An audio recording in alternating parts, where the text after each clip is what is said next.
బంగాళాఖాతంలో ఏర్పడ్డ అల్పపీడనం మరింతగా బలపడి వాయుగుండంగా మారే అవకాశం ఉంది. దీని ప్రభావంతో ప్రస్తుతం కోస్తా జిల్లాలోని ప్రాంతాల్లో వర్షాలు కురుస్తున్నాయి.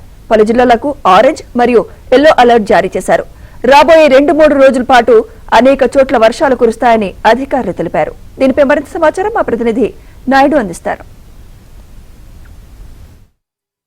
ప్రస్తుతం బంగాళాఖాతంలో తీవ్ర అల్పపీడనం కొనసాగుతుంది. ఇది మరింతగా బలపడి వాయుగుండంగా మారేటువంటి అవకాశం ఉంది. వాయుగుండంగా మారిన తర్వాత రేపు ఉత్తర కోస్తా అలాగే దక్షిణ ఒరిస్సాను అనుకుని తీరాన్ని దాటేటువంటి అవకాశం ఉంది. ప్రస్తుతం దీని ప్రభావం వల్ల ఆంధ్రప్రదేశ్లో పలు చోట్ల వర్షాలు పడుతున్నాయి. దీనికి సంబంధించి మనతో మాట్లాడేందుకు జగన్నాథ్ కుమార్ గారు సార్, చెప్పండి ప్రస్తుతం వాతావరణ పరిస్థితి. ఈశాన్య మరియు తూర్పు మధ్య బంగాళాఖాత పరిసర ప్రాంతాల్లో ఉన్న ఉపరితల ఆవర్తనం మరింత పశ్చిమ దిశలో పయనించి అల్పపీడనంగా నిన్న సాయంత్రానికే పరిణమించింది. ఈరోజు ఉదయానికి ఆ అల్పపీడనం సుస్పష్ట అల్పపీడనంగా పరిణామం చెంది వాయువ్య బంగాళాఖాతం దానికి ఆనుకుని ఉన్న మధ్య బంగాళాఖాత పరిసర ప్రాంతాల్లో పొంచి ఉన్నది. రాబోయే 24 గంటల్లో ఈ సుస్పష్ట అల్పపీడనం మరింత పశ్చిమ దిశలో పయనించి వాయువ్య బంగాళాఖాతం దానికి ఆనుకుని ఉన్న పశ్చిమ మధ్య బంగాళాఖాతంలో వాయుగుండంగా కేంద్రీకృతమయ్యే అవకాశం ఉంది. ఇది 27వ తేదీ అనగా రేపు ఉదయానికి దక్షిణ ఒడిశా ఉత్తర కోస్తా ఆంధ్రప్రదేశ్ మధ్య తీరాన్ని తాకే అవకాశం ఉంది.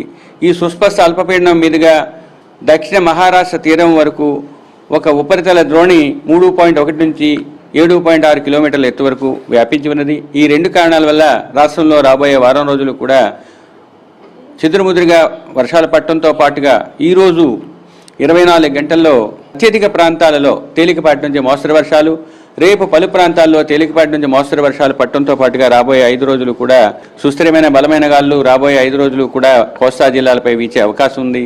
ఇక ఈరోజు రాబోయే 24 గంటల్లో కోస్తా జిల్లాలైన శ్రీకాకుళం, పార్వతీపురం మన్యం, విజయనగరం, విశాఖపట్నం, అనకాపల్లితో పాటుగా ఏలూరు, ఎన్టీఆర్, పల్నాడు, గుంటూరు జిల్లాల్లోని 1-2 చోట్ల భారీ నుంచి అతి భారీ వర్షం పడే అవకాశం ఉన్నందువల్ల ఆయా జిల్లాలకు ఆరెంజ్ అలర్ట్ను జారీ చేశాము. ఇక మిగిలిన జిల్లాలైన అల్లూరి సీతారామరాజు, కాకినాడ, తూర్పు పశ్చిమ గోదావరి, కోనసీమ, కృష్ణా, బాపట్ల, ప్రకాశంతో పాటుగా వైఎస్ఆర్ కడప, నంద్యాల, కర్నూలు, అనంతపూర్ జిల్లాల్లోని 1-2 చోట్ల భారీ వర్షానికి ఆస్కారం ఉంది. హెవీ రెయిన్ఫాల్స్ ఎక్కడే ఉన్నాయి, ఎందుకంటే ఆల్రెడీ రిజర్వేర్ క్యాచ్మెంట్ ఏరియాస్ అన్ని ఫిల్ అయి ఉన్నటువంటి పరిస్థితి. దిగువ ప్రాంతాల వాళ్ళకి మనం ఏదైనా హెచ్చరికలు జారీ చేస్తున్నాం. మాకున్న ఈ సాంఖ్యకీయ నమూనాల ద్వారా, మా పరిశీలనల ద్వారా ఈ ప్రాంతాలకు మాత్రమే భారీ నుంచి అతి భారీ అవకాశం ఉంది. ఇప్పుడు ఉన్న పరిస్థితుల్లో భారీ నుంచి అతి భారీ ఉన్నాయి కానీ అత్యంత భారీ కనిపించట్లే. కాబట్టి మీకు ఆరెంజ్ రూపంలో చూపించిన అలర్ట్స్ అన్ని ఉన్న జిల్లాలకు 12 నుంచి 20 సెంటీమీటర్ల లోపల వర్షపాతం పడే అవకాశం ఉన్న జిల్లాలవి. మిగతా ఎల్లో ఉన్నవన్నీ కూడా 7 నుంచి 12 సెంటీమీటర్ల వర్షపాతం పడే అవకాశాలు ఉన్నాయి.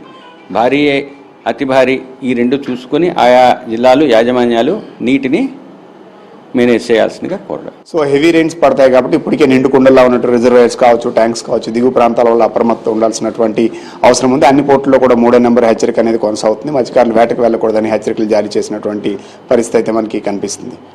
సంతోష్ నాయుడు, విశాఖపట్నం వాతావరణ కేంద్రం.